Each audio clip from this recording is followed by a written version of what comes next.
So I think I'm actually going to use this as a template so I can try different designs. Took me so long to outline this.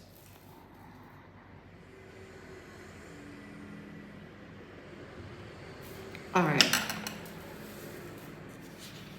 Do I want to cut it or draw directly on here?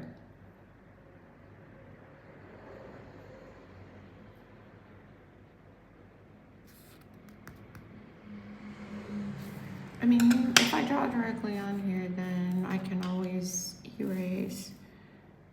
So there is this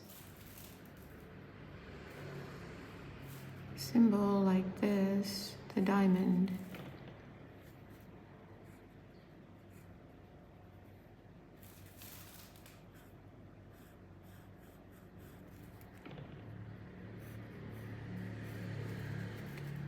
And the question is, do I want to go diamond on top? Or do I want to go triangle? It feels like I want to go triangle. So therefore, I'm going to erase this.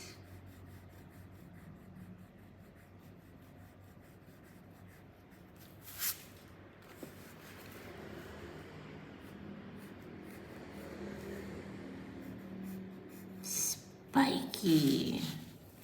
Mr. Spike. Actually, so I'm getting a lot of inspiration from Mateus de Stefano and Baptiste Bohu on these triangular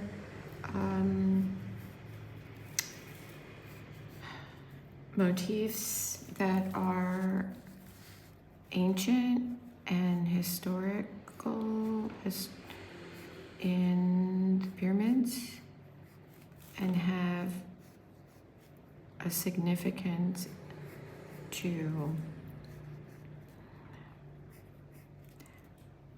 the science and math that created our world. I don't know enough about it. I'm a Gemini. Freaking, that's how Geminis are. They have a broad understanding of things according to astrology. Not so deep, but broad.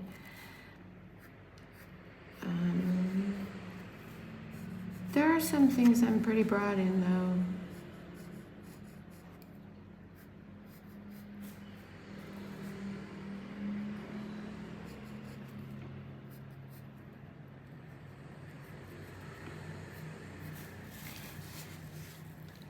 What do you think? Is this what I want?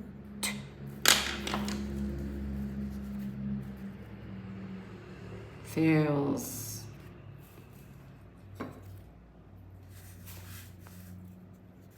It feels right. This feels like I want it to be. Can you feel? I should get Peter Frampton out. I'm liking it. You guys might not understand this yet. But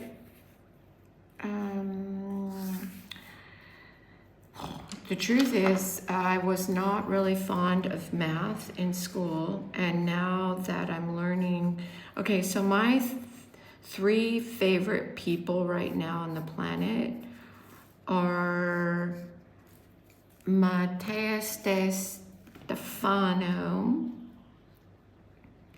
and Zach Bush, MD.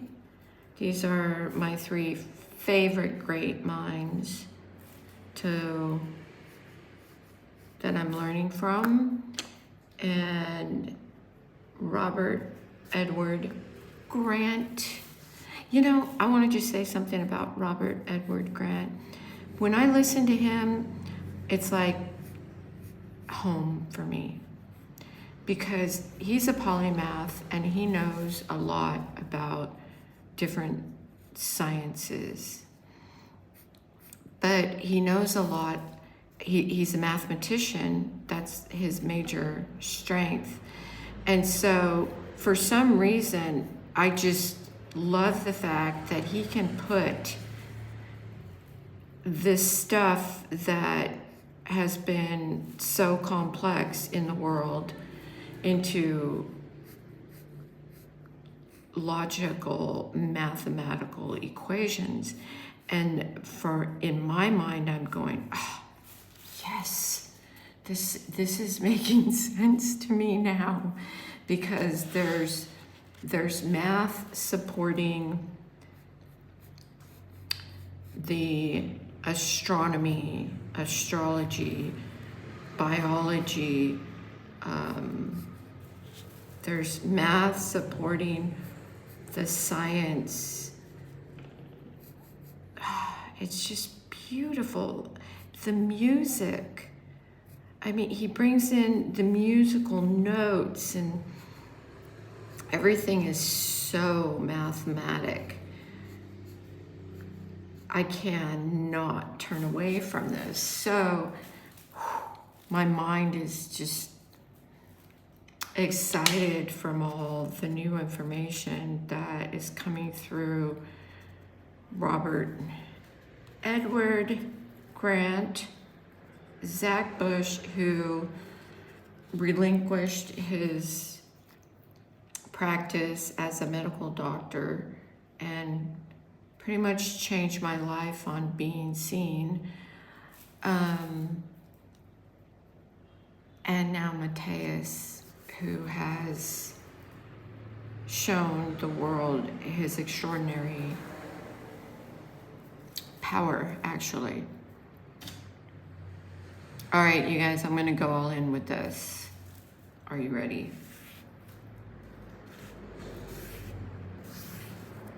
Because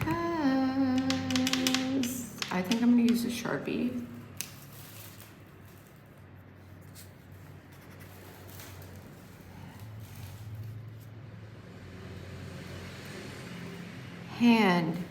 I'm hand drawing this. What, are you crazy, Vicky? Why would you do that? Your lines won't be straight. That's the thing, is, do we want a straight line? Because what I'm seeing is not, it's a little bit messy in these motifs. It's a little bit messy. And I think the thing that really, really makes me gravitate towards Robert Edward Grant is his bottom line, which is unconditional love, and his ability to use science and math to come to this beautiful conclusion of unconditional love. Unconditional love in the world. Wow. So there's this motif. I'm going to be putting together another one today with these arches. But what I just find so refreshing about Robert, I really want everybody else to be quiet when he's talking, except for Zach Bush and Matthias De Stefano. Anybody else talking, I just want them to be quiet. But Robert he takes you on a logical journey with the math. And it really, really, for me, it set my heart on fire to want to learn math, geometry again. go back to school for learning that. But I'm 60, so I'm like, should I just let Robert do all the math? I'm kind of feeling like that, but ooh, I would love to actually be around these people. And of course, so many other people would. So the chances of that, not sure if it crosses over with what I'm doing.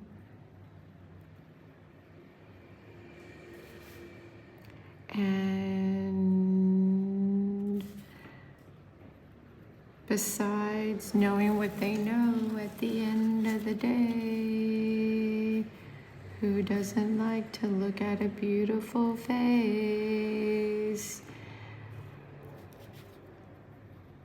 So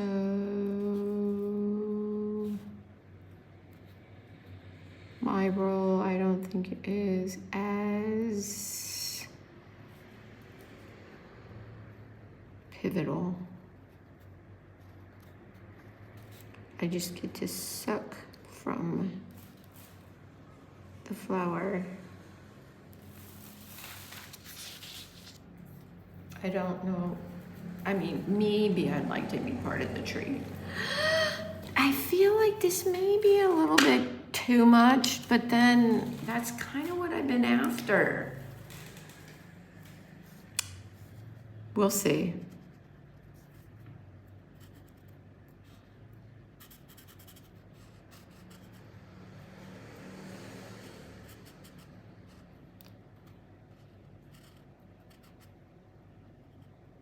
Some of you might actually be following along with what I'm going to be doing,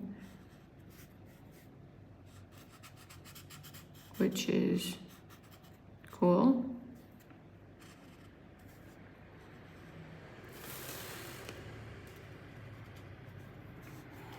I feel like I should put this line in better. See how it's bumpity bump? Bumpity bump. So if you look at Baptiste Bohu's designs, he's very much into this kind of really bold. And I mean, when he does it, it all looks intentional. So the question is, I'm doing it, and does it look clownish? Because, you know, like, I feel that I'm going after a meaning to an essence with the museum. What is the essence of it? And does this align to the particular essence of the museum? This I'm not sure about. So I know that the triangle has become a very interesting motif in the world, and Baptiste Bohu is directing our minds to the triangle. The reason why I feel like that's important is because of the significance of what Matthias and Robert are doing at the pyramids. So I'm not really sure if this is true or not, if Matthias is saying that the pyramids were created by a frequency, a vibration. And I'm not really sure if it has to do with sound. But my mind latched on to the idea that the pyramids might have actually been created through frequency, through sound and vibration, which actually cut the rock, and you know where the pyramid came out of the ground, kind of like the seed of a plant, how it comes out of the ground, except this is a triangle or tetrahedron. And I'm not sure if the polyhedron is like the pyramid on top and then the pyramid underneath, but if the voices, if the vibration brought this part, the pyramid up out of the ground, I'm wondering if Matthias is trying to bring the whole thing up so it looks like a diamond on the planet. But what I'm learning too is that the way that the pyramid is designed is it is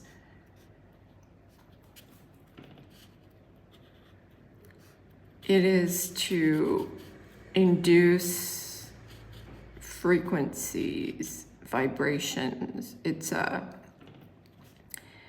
house that resonates, that can resonate sound to move and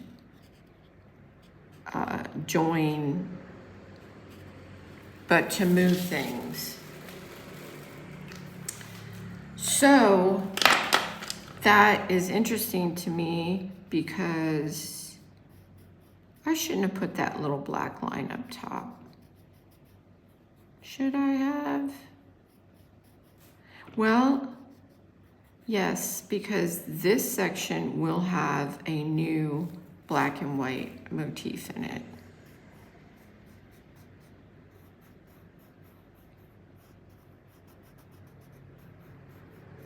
Which could be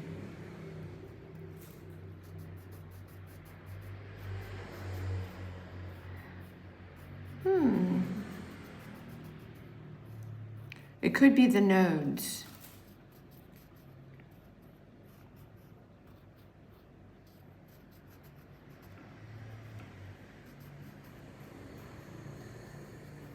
So there's a significance also to the nodes, the north and south nodes as it relates to us. And I've actually been studying like how that affects sleep. One of the people that I follow on sleep is what's his name? Brian. Anyway, the guy that has all kinds of stuff done to his body, and that is very scientific with his approach to bodiness, which could never work for somebody like me because I'm not sure. Actually, I'm not sure. It's a little bit, I mean, the way I see it is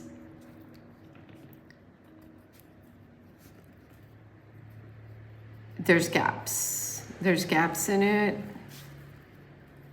from my perspective. Like, it's nice if you're a dude and you don't have any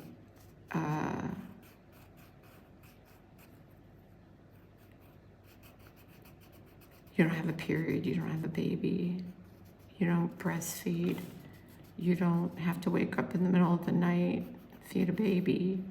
You know, his sleep schedule is, he cuts off the phone activity at 7 and then goes to bed at 8:30, wakes up at like 5, which is more or less what I do. And I love it.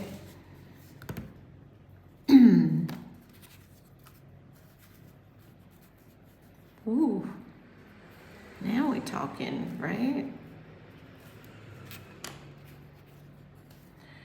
So,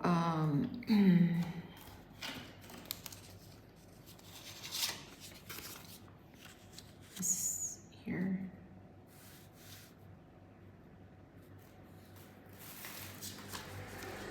Showing. What's this?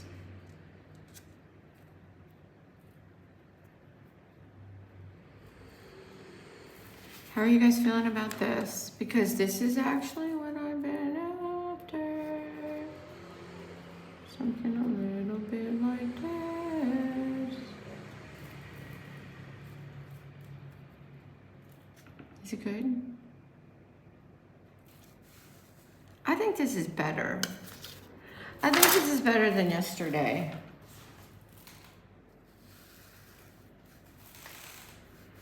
So this was yesterday. For sure.